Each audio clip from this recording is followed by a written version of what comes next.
হরে কৃষ্ণা। নমস্কার দর্শক বন্ধু, আজকে আরো একটি নতুন ভিডিও আপনাদের জন্য। আজকের ভিডিওই আপনাদের জানাবো জুলাই মাস কেমন যাবে। আপনার জন্ম রাশিটি যদি আপনি জানেন তাহলে এই ভিডিওটি অবশ্যই পুরো দেখবেন। আর আজকে আমরা আলোচনা করব ধনু রাশিকে নিয়ে। ধনু রাশির জাতক বা জাতিকাদের জন্য জুলাই মাস কেমন ফল দিতে পারে। আপনার কর্ম, অর্থ, প্রেম, স্বাস্থ্য, বৈবাহিক, পারিবারিক জীবনে কতটা ভালো কতটা খারাপ ফল আপনি লাভ করবেন সেটা জানার জন্য ভিডিওটি প্রথম থেকে শেষ অবধি অবশ্যই দেখবেন। যারা কর্মে আছেন, কর্ম করছেন, সেক্ষেত্রে কিন্তু আপনাদের অবশ্যই বলবো এই মাসটা, বিশেষ করে জুলাই মাস পুরোটাই কিন্তু আপনাদের বুধের গোচর যথেষ্ট ভালো ফল দেবে। আর এই পরিস্থিতিতে আপনি যে পরিশ্রম করবেন সেক্ষেত্রে আপনি আপনার পরিশ্রমের ফল কিন্তু পাবেন। যারা ধনু রাশি বা স্যাজিটেরিয়াস সাইনের জাতক বা জাতিকারা আছেন, কর্মক্ষেত্রে কিছু অসুবিধা আসতে পারে, দ্বন্দ্ব দেখা দিতে পারে, তবে অসুবিধাগুলো কাটিয়ে ওঠার পরই আপনি আপনার কর্মক্ষেত্রে ভালো পারফর্ম কিন্তু করতে পারবেন। তবে ব্যবসার দিক থেকে মাসটা যথেষ্ট গড় ফল দেবে। হঠাৎ করে কোনো বিশাল বিনিয়োগ করাটা ঠিক হবে না। আপনি ইতিমধ্যে যে চুক্তি করেছেন তা নিয়ে এগিয়ে যান, আর এর মধ্যে কিছু কাজ অপ্রত্যাশিতভাবে যদি করতে পারেন সেই ভালো ফল কিন্তু পাবেন। যারা চাকরিজীবী আছেন তাদের কিন্তু শুক্রের গোচর চাকরি ক্ষেত্রে যথেষ্ট ভালো ফল প্রদান করবে। তবে শনি শুক্রের দিকে দৃষ্টিপাত করছে, তাই এখানে একটু অসুবিধা আছে। এই গ্রহগত গোচর আপনাকে এই মাসে কিছু অসুবিধা কাটিয়ে ওঠার যে শক্তি সেটা দেবে। আর এই সব কিছুর মাঝে আপনাকে মনে রাখতে হবে যে আপনার সিনিয়র সহকর্মী যদি একজন মহিলা হয়ে থাকেন তাহলে তাকে সম্পূর্ণ যত্ন নেবেন, এবং এই মাসটাই যেন তার দিক থেকে কোনো বিরোধ না আসে, সমস্যা না আসে, সেই দিকটা খেয়াল রাখার চেষ্টা করবেন।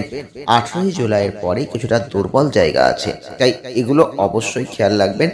18 জুলাইয়ের পর থেকে কর্মক্ষেত্রে যেন কোনো সিদ্ধান্ত নিতে না হয়, কোনো সমস্যায় পড়তে না হয়, অবশ্যই সেটা দেখে রাখাই বুদ্ধিমানের কাজ।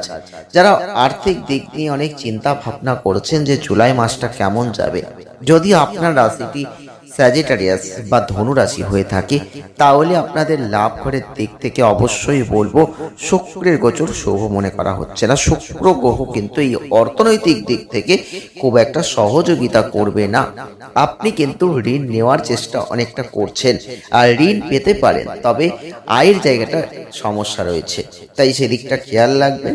এছাড়াও আপনাদের অবশ্যই খেয়াল রাখতে হবে শনির অবস্থান খুব একটা ভালো কিন্তু এই মাসে নয়, যেটা সম্পদ ঘরের অধিপতি।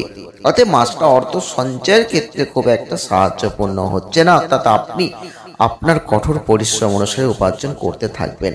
আপনার ব্যয় দ্বারা সেটা অবশ্যই দেখতে হবে, পূরণ করতে হবে। অর্থ সঞ্চয় আপনি খুব একটা করতে পারবেন না। আর্থিক বিষয়ে কোনো বড় সমস্যা যে হবে তা কিন্তু নয়। যারা স্বাস্থ্যের দিক থেকে ভাবনা চিন্তা করছেন, ভালো বা গড়পড়তা ফল দেবে। আপনাদের ক্ষেত্রে বৃহস্পতি কিন্তু যে গোচরটা করছে, বৃহস্পতির জন্য এই অনুকূল গোচর নয়, তাই বৃহস্পতি আপনাদের অবশ্যই বলো প্রথম দিকে দৃষ্টিপাত করবে, প্রথম ঘরে দৃষ্টিপাত করবে। এই পরিস্থিতি কোনো বড় স্বাস্থ্য সমস্যা কিন্তু আনবে না। এর পাশাপাশি অতীতে যদি কোনো স্বাস্থ্য সমস্যা হয়তো আপনার ছিল, বৃহস্পতি সেগুলো নিরাময় করে দেবে। আর আপনাদের স্বাস্থ্যের দিকটা সচেতন থাকবেন, সেটা বুদ্ধিমানের কাজ। স্বাস্থ্য ভালো থাকবে। এছাড়াও আপনাদের স্বাস্থ্যের জন্য দায়ী গ্রহ রবি, সেটাও কিন্তু আপনাদের এই মাসটাই অবশ্যই বলবো খুব একটা ভালো নয়। তাই স্বাস্থ্যের দিকটা একটু সতর্ক রাখুন, খাদ্যের দিকে নজর রাখুন, তাহলেই যথেষ্ট ভালো ফল আপনি লাভ করতে পারবেন। যারা প্রেম করতে চাইছেন, প্রেম করছেন বা প্রেমের মধ্যে রয়েছেন, তাদের কেমন যাবে দেখুন। মঙ্গলের অবস্থান যেহেতু খুব একটা ভালো নয়, সেই মঙ্গল গ্রহ কিন্তু মাসের বেশিরভাগ সময় কেতুর সাথে প্রভাবে থাকছে, প্লাস রাহুর দৃষ্টি পড়ছে, যেটা আপনাদের মধ্যে ভুল বোঝাবুঝি নিয়ে আসবে। ভ্রমণ বা ব্যস্ততার কারণে আপনি আপনার প্রেমের জন্য সময় বের করতে পিছিয়ে যাবেন। আর এই মাসটাই কিন্তু সেই সমস্ত বিষয়গুলিকে কিছুটা সঠিক দিতে পারছে না জায়গা, কারণ প্রাপ্তি না পাওয়ার কারণে বিরোধের সম্ভাবনা যে থাকবে তা নয়, তবে ক্রমাগত কিন্তু সমস্যা আসতে থাকবে, বিরোধ আসতে থাকবে, বিরোধের মাত্রাগুলো বাড়তে থাকবে। তাই বিষয়টা কিন্তু বিচ্ছেদের জায়গায় পৌঁছে যেতে পারে। সেই দিকটা একটু খেয়াল আপনাকে রাখতে হবে। প্রেমের কারক গ্রহ শুক্র এই মাসে ষষ্ঠ ঘরে, ষষ্ঠ ঘরে শুক্রের গোচরকে কখনোই শুভ বলবো না। এখান থেকেও কিন্তু একটা বিতর্ক তৈরি হচ্ছে, সম্পূর্ণ নেগেটিভ ফলাফল না দিলেও সম্পর্ক ভাঙা থেকে রক্ষা করবে। আর এইভাবে পঞ্চম ঘরের অধিপতি এবং কারক গ্রহ শুক্র দুটোরই ইন্ডিকেশন দিচ্ছে সম্পর্কের মধ্যে ঠিকঠাক জায়গা রাখতে হবে।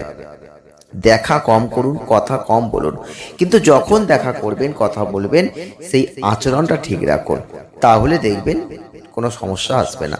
তবে বলবো এই ছোটোখাটো অসঙ্গতি থাকবে, তবে আপনি সেইগুলো যদি মেনটেন করতে পারেন ভালো ফল লাভ করবেন। পারিবারিক জীবনটা কেমন যাবে জুলাই মাসে? যারা ধনুরাশি স্যাজিটেরিয়াস সাইনের জাতক বা জাতিকারা আছেন, পারিবারিক দিক থেকে জুলাই মাসটায় আপনি সাধারণত মিশ্র ফল লাভ করবেন। এই মাসটাই আপনি লক্ষ্য করতে পারবেন নিজেদের মধ্যে কিছু বিবাদ আসবে। পারিবারিক বিষয়গুলো সাবধানতার সাথে পরিচালনা করুন, সেটা ভালো হবে।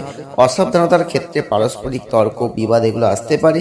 আর পারিবারিক বিষয়ে ভালো আচরণ করুন, সেক্ষেত্রে আপনি ভালো জায়গাটাও দেখতে পাবেন। বৃহস্পতি সব সমস্যার সমাধান করার চেষ্টা করবে। 2025 সালের জুলাই মাস ধনুরাশির জাতক বা জাতিকাদের পারিবারিক জীবনের দিক থেকে একটা গড়পড়তা ভাব কিন্তু থাকবে। যারা স্যাজিটেরিয়াস সাইন বা ধনুরাশির মানুষ, সমস্যা আসার সম্ভাবনা থাকবে, প্রচেষ্টার মাধ্যমে সেই সমাধান করতে হবে। মাসটা পারিবারিক জীবনে যে খুব খারাপ তা কিন্তু কখনোই নয়। প্রতিকার স্বরূপ অবশ্যই দেবী দুর্গাদের পুজো করবেন, ছোট ছোট মেয়েদের মধ্যে মিষ্টি বিতরণ করবেন, আর যদি পারেন অভাবী মানুষদের, দুস্থ মানুষদের কিছু অবশ্যই খাওয়ানোর চেষ্টা করবেন, দারুণ ফল লাভ করবেন।